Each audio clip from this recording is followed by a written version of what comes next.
What we're about to learn is a chapter from Sichas Aran, which are the teachings of Rebbe Nachman. And we know that Rebbe Nachman, through his teachings, really gives over some very, very deep and applicable mentalities and approaches to life, especially in the circumstances that we find ourselves in at the moment. Rebbe Nachman lived in the early 1800s, or died actually in the early 1800s, and his teachings have a very profound influence on humanity and on Judaism in a rising way in today's modern context. It seems that the teachings that he shared so many years ago have extreme significance to issues that we're dealing with in a contemporary way. And these issues, can vary from dealing with aspects of depression, loneliness, despondency, feeling like you want to give up. And also they range from, revealing deeper frameworks within the Jewish context of Torah and mitzvahs, where we generally engage or potentially engage with Torah or mitzvahs and see them as in a very superficial, ritualistic way. The teachings of Rebbe Nachman really give insight into how each engagement and each action and each teaching has deep significance to life itself and to the engagement with life, and are really profound and simple at the same way, in the same time. So let's have a look together. This is a short paragraph from one of the teachings in Sichas Aran, and it's found in chapter 6. And I'm going to read this together with you, and we'll try and open it up for discussion, if we can encourage discussion and some type of engagement. But let's have a look together. Okay, those who want to follow in the source can have a look at what was sent via the WhatsApp group. Okay, let's see. Hayetzer hara doime k'moi mi shehoilech v'ratz bein b'nei Adam. The Yetzer hara is similar to one that runs around between people, amongst people. The yadoi segura, and his hand is closed. The ein adam yodea ma b'seichoi, and no one knows what's in his hand. V'merame b'nei adam v'shoyel l'kol echad ma ani oiches, and he comes to trick everyone, saying, "What do you think I'm holding inside my hand?" L'kol echad nidme ki'iluhu oiches mashu misabe.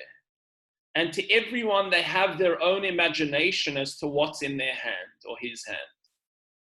Anything that they can desire, delicious chocolate, or maybe some precious stone, or whatever it may be, what their mind can sort of envisage or imagine, everyone can sort of picture through their own mind what's in his hand.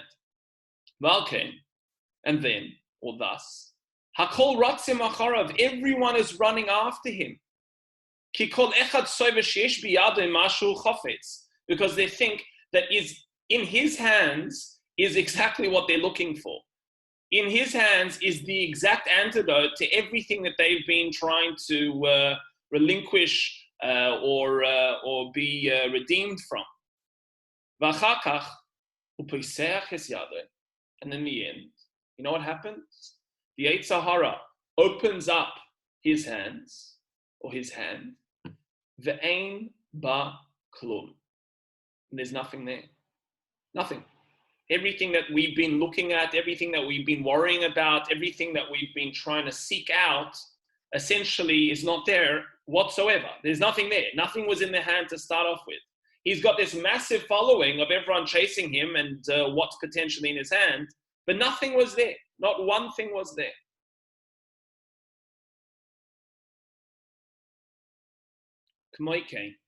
mamish, saying to, in one of the most profound and important ways we have to understand, Hayetzer hara shumirame is kol ha'olam. The Yetzer hara is something that comes to trick the entire world. V'akol rotzim acharev, and everyone is running after it. Umirame lekol echad ve'echad ad shenidme lekol echad ve'echad kilo yesh biyadei mashu chofetz. And it seems to everyone that in his hands is the secret to what they want. Kol echad kifi shtusoi v'tavosoi. Everyone according to his shtus. Shtus means a spirit of folly, of foolishness. V'tavoisoi, or the desire. V'achakach b'soif u'peseches yada. In the end, what will happen is the hand will be opened. Ve'ein ba klum, and nothing's there. Ki ein mishi mali tavosoi etzloi gam nidmoi kol tavois shel ha'olam k'moi mudei or. And he says and he explains, this perpetual chasing, as we call it, the pursuit of happiness that is in the world, and we're going to discuss what this may manifest in some different way. For every individual that has a different manifestation, but I think there's a lot of commonality. But it says here that a person is never satiated from what's hidden in the hand. And the Rebbe Nachman teaches, Kol ha'tayvos shel ha'olam, and all of the desires of the world, and we'll have to speak about what desires are. It's not just a simple chasing of food or pleasure or experience, but there are certain other taivas, certain other desires that people have, which are a little bit more profound, a little bit more psychological, which we'll have a look at. But he says that the entire desire of the world, kamay amude or hanichnasim b'bayis, will be like the rays of light that enter into the home.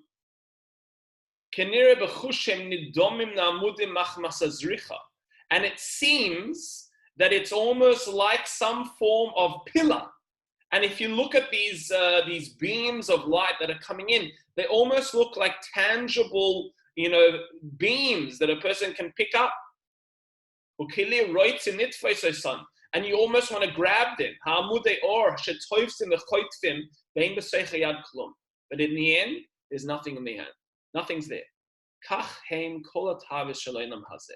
And thus, Rebbe Nachman concludes, this is how all of the desires of this world are really doimed to, that are analogous to.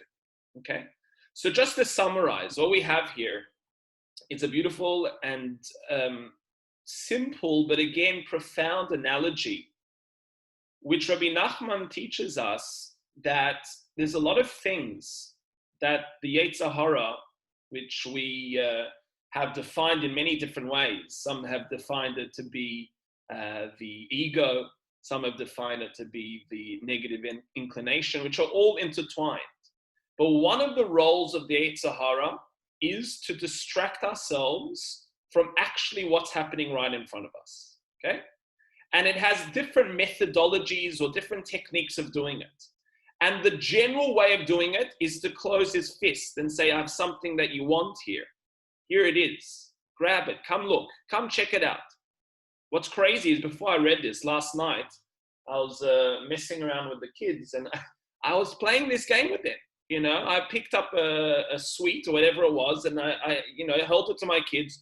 And they were absolutely mesmerized. Which hand's it in? And you trick them and you show what, it's like something mesmerizing. But what's mesmerizing is considering what's hidden, what the potential of what's behind your hand, what's gonna give me an experience of everything finally being fixed. What is it gonna be? What's gonna happen? Finally, everything is gonna be solved. And the Yetzer hara comes to us and says that it's in my hand, and we chase it. Okay, we chase it. So what I want to do is, before I give you an understanding or a deep understanding, let's see if we can glean some type of understanding from our participants here, from our very holy and beautiful Yidden and engages will dedicate this class for the Refuah Shlema of Raphael Meir Ben Leat, and also for Reb Chaim Ruvain Ben Alia. Okay, let's see. What does this mean to you? What does this mean to you? And again, let's try and understand how to really bring this home in a practical and in a meaningful way. Okay, does anyone want to share their interpretation here? If you feel really awkward about sharing, then just make some grimace type of face and look in the opposite direction. So I know that you really, yeah. Okay, Joe, that looks like you want to share there. Okay. Yeah, what do you say, Joe? How does this teaching have an effect on you? What does it mean to you?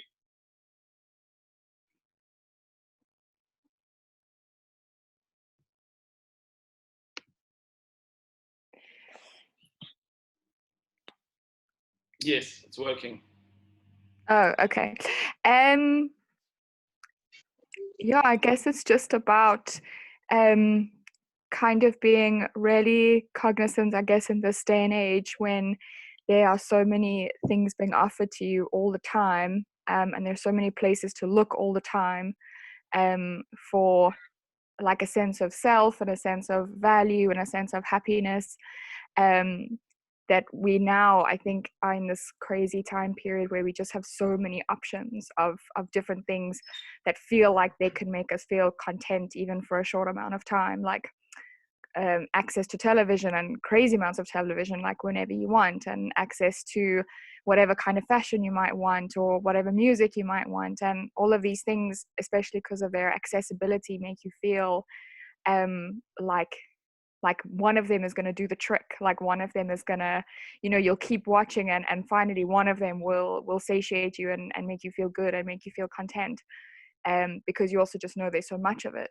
And so I guess something like this it's really good for our day and age, and recognizing that all of those offerings are very empty, especially because of how much there is. Like, you'll never be satiated by that. You'll never have any kind of, there's no end point. You'll never feel any peace if you are seeking those kinds of things out that just look to distract you and keep your focus elsewhere.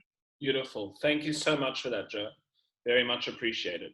I think that's a very powerful point, and I think it's a very good starting point here in understanding that we're constantly looking for elements of fulfillment, or trying to find an antidote to this existential emptiness that a person may feel that they have. And we look for it in different experiences or acquisitions or fulfillments of desires. And what we're understanding here is essentially there's no substance there. That the substance that we're chasing actually has no fulfillment, and we're back to square one each time. And that's the frustration almost that we're finding, that there's this perpetual chasing that happens of the Yetzer Hara and what's in his hand. And we're going to get it. Finally, we're dreaming. Finally, when we get to that place, when we finally buy that house or buy this thing or have that relationship or achieve this, whatever it may be, then everything's going to be okay. And we all live in some state of that mental entrapment of what Rebbe Nachman is teaching us to really be cognizant of. Let's see if anyone has another interpretation here. Thank you for that again, Joe. Gary, you had something you wanted to add there. I mean, it's kind of similar, but, we have a life purpose. And by engaging in the evil inclination, it's adding zero to getting you closer to your purpose in life. Excellent. There's no zero sum added to whatever you're striving for, Yeah. And it's almost perpetuated by the frustration. It's like, and as Joe was speaking about this concept of potentially binging on some type of TV program. I find that Netflix has the great skill of leaving off an episode without really giving you the fulfillment of saying, finally, you know, everything's clear. Every episode almost ends off, you want to see what's in my hand? You want to see? Look, come, next episode. And then what happens at the next episode? Nothing. It's still in the hand. And then the episode's finished. And what's there? Nothing was there from the start. Nothing. Not one thing was there from the beginning. Not one thing. The whole experience was chasing something that was in the hand that nothing was there in the first place. And I think that's very much what Gary's saying here is there's an experience of chasing the nothingness and feeling, when am I going to get that fix of some substance that I'm going to experience? And essentially what we're understanding is any investment into the ego and the understanding of the ego and a way of really differentiating what is ego and what isn't, is it enough? Do you feel satiated or do you need more? You know, have you accessed an inner place that is very still and doesn't need more? You know, there's a very clear differentiation between those experiences. And, you know, I want to add here, you know, and we'll see if anyone else has something they want to add there. Ivan, you want to say something? Yes. Sorry. Can you hear me? Yeah, we can. Yeah. You waste a good part of your life, and you use Netflix as an example where you binge on a series. If you took the time that you spent watching that series and you actually studied Torah, studied Gemara, followed on Zoom, you'd come out a better person, because there you're not chasing nothing. You're chasing something that stimulates your brain to look further than what's in the hand. If you understand what I'm saying, you're developing yourself, but what's in the hand, you're guessing. You're wanting it to tell you something, but it's not going to tell you anything. You've got to do what you want to find out, not just be told. That's how I see it. Yeah, and I would, if I can, just thank you for that, David. I'm sure it wasn't intended, but was nevertheless very inspirational. So the terminology that you mentioned of making you better. So you mentioned something about looking further, okay? And I would just change that slightly to looking deeper. And this is the shift, you know, that we're understanding here. Life and the life as we generally know it is all about looking further. And the experience of the Yetzer Hara is all about, come chase after what I have. I'm going to show you something further. What we have to understand is there's a new terminology, and that's looking deeper, okay? And where this may be applied, or this concept that Rebbe Nachman has taught us about chasing something that isn't really there, and chasing this elusive concept of fulfillment, seemingly through the Yetzer Hara and what it's holding in its hands. And we're really seeing that there's so much around us that is distracting, that pulls us in different ways, but at the end of the day, it doesn't really give us the necessary fulfillment. So what another teaching which has struck me when at least personally engaging with this is the concept of, again, trying to find fulfillment in something that exists in the future, okay?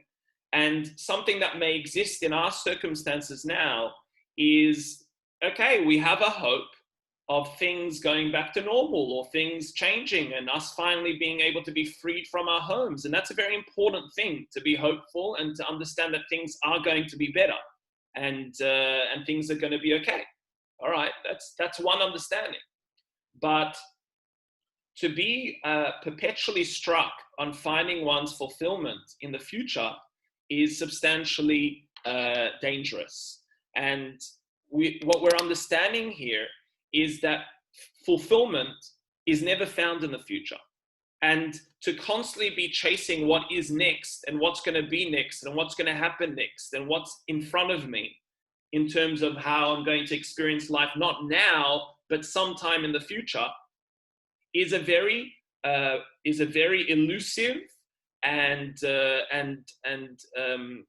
quite trickful type of experience that the Yetzer Hara will confuse humanity with. And the understanding is to wake up and understand that nothing is in the future. You can't experience life in the future. The only experience is right with what's with us at the moment. And that's the teaching here on a deeper level, to relinquish any expectations of the future. You know, as the Piazetzner Rebbe taught, forget that there's even tomorrow. Don't even think about tomorrow, but don't worry about tomorrow at the same time. Allow oneself to be subsumed in what is, okay? And that's something that's quite frightening, that we have to question what proportion of our fears and our thoughts and our engagements with life are based on potentialities of what may be. You know, how much of our energy is spent on that type of engagement with life, to which what Rebbe Nachman is saying is, in fact, the majority of the things that we worry about aren't even there. You know, but it's only because we can't see beyond the hand that we get all perturbed about what's in there. Something's there. We know it. Something's there. So we think and we create ideas about what's in the hand, but nothing's there actually. Nothing. Everything's okay. You know, and this is a teaching I think that's very profound and important for our engagement with our current situations and emotions and experiences. And, you know, there's a lot of unknown. There seems to be a hand that's clenched. And I'm sure as I just say that word unknown, a person feels very, very uncomfortable. And what we're understanding here is the unknown is actually, there's nothing in the hand, nothing there. Forget about the unknown, because there's nothing even to think about what the unknown is. Whatever it is, you're going to deal with it, and you're going to deal with it fine. You're going to make the decisions you need to make, and you will engage with what needs to be engaged with. And if you look back in your life, you'll see all of the things that we've worried about endlessly. We made the decisions and we're living with it, and it's okay. We're alive now. And Rebbe Nachman is teaching us, see through the hand. Don't fall into the trap of the Yetzer Hara saying, come, let me show you something. Come with me. I'm going to try and give you something to worry about, try and give you an unknown to seek out, to look at, okay? But rather waking up to the realities of what is, you know, and that's a question we have to ask ourselves constantly. Are we focusing on something that looks like a ray, looks like a beam, looks like some form of hope, looks like something that's going to potentially save us, but actually isn't? If you really look at it, it actually doesn't have substance. Yeah, I think important teaching. Any other statements or any other teaching someone wants to share based on this this analogy of Rebbe Nachman? All right. Thank you, guys. Lovely to see you. We'll try and come together tomorrow morning at 8:30. And it is always nice to learn with you and see you. Hashem should give you strength and lots of blessing. And Mirza Hashem, we should continue, as Ivan said, to utilize our lives and the opportunities of every breath to really tap into the abounding blessing that we all have. All the best and lots of love to all of you. Thanks, Rabbi.